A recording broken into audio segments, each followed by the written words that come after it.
So, welcome to the first build video on our channel, which is made by ourselves. It's about the Transient modules 7J, a joystick controller.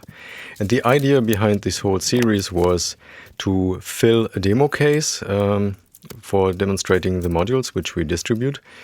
And actually, at the moment, it's quite empty. So my idea was to build one module after another.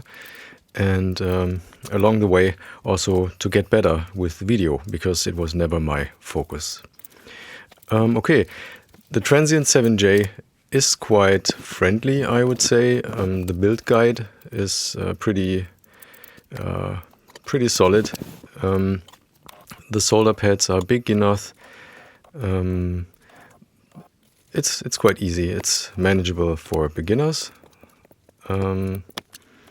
Yeah, I started with the resistors as usual, with the lowest components, and then slowly worked my way up. I did it a little bit of freestyle, and initially I made also a mistake. The first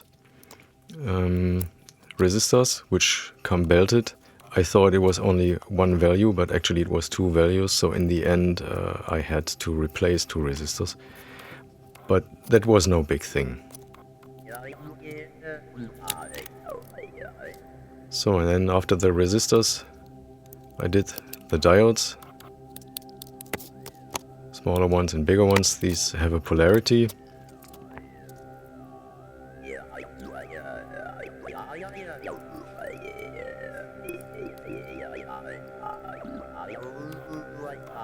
And then after that, I did the sockets for the ICs. And when you do sockets, generally it's a good idea to stick them through.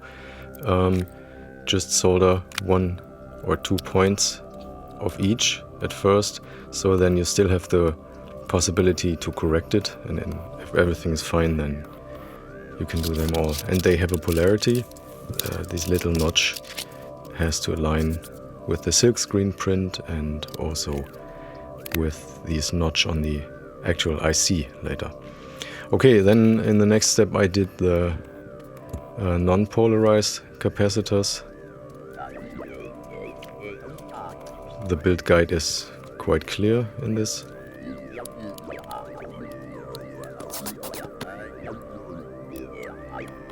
That was easy.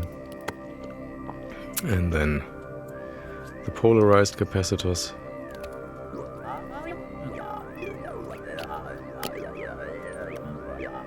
Yeah, they have a polarity.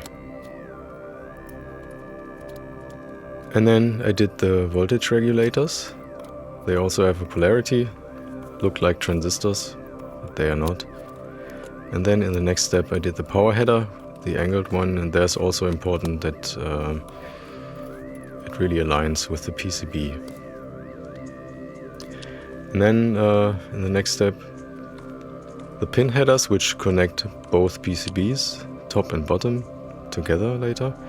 Also here, just do 1 or 2 points first, and if it's really aligned with the PCB and in a 90-degree angle, then do all the rest of the points.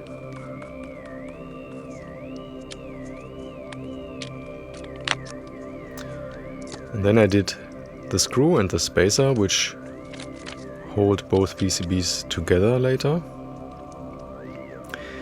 And then all potentiometer switches, all the bigger components which look through the front panel. And it's a good idea not to solder it at first, but put the front panel on, so then you really see if everything fits well together, no problems appear. Put some nuts on and then solder it, because then you're sure that it really aligns with the front panel and there are no surprises later. Then I did the LEDs. With the middle LED, it's quite flexible. It's two color LEDs, and you can make your own choice which color you want for what. That's cool. So then the joystick, and you have to attach the joystick with the screws to the front panel. And actually it's not stick through the PCB completely. There's a little bit of space of, I don't know, 1.5 millimeters or so. You will see it in the next one of the next pictures. Yeah, that's important. And then, yeah, that was it. Pretty solid and easy to do DIY kit. I really like it.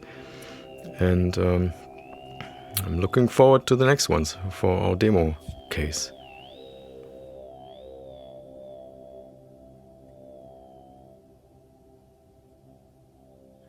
Okay, thanks for watching.